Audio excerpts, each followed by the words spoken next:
Tonight, foster families who care for abused and neglected children say the state needs to step up its efforts in a big way. They're asking the state to allocate money and resources to help foster parents with child care. And they're pointing to a newly released report as proof. Call 6 Investigates. Kara Kinney has been digging into that report for the past 3 days, and she joins us live with the new call for action. Kara? That's right, Erica. A working group just released this 6-month investigation into the Indiana Department of Child Services. But foster families say they're largely left out of this report, even though they're the ones that take in abused and neglected children after the state removes them.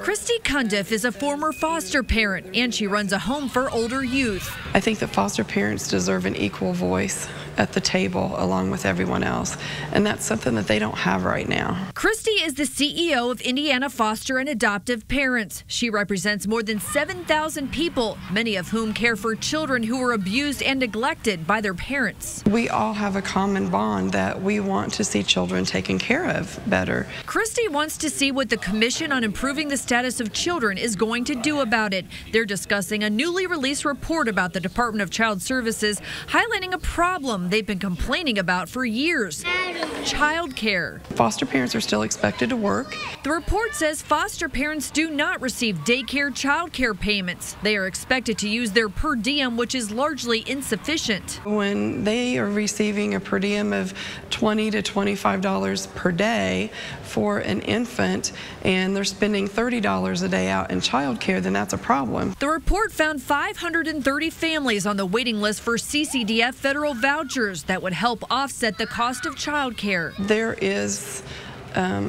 way more children in the state of Indiana that need child care. The 6-month investigation into DCS found foster families who can't afford child care have to quit their jobs or not foster at all. It was a big expense for their families to be able to provide that on their own. That means fewer quality foster families willing to accept children. This week, the governor vowed to pour $25 million into fixing DCS, including raises for family case managers. What the governor could do today to help the foster families is to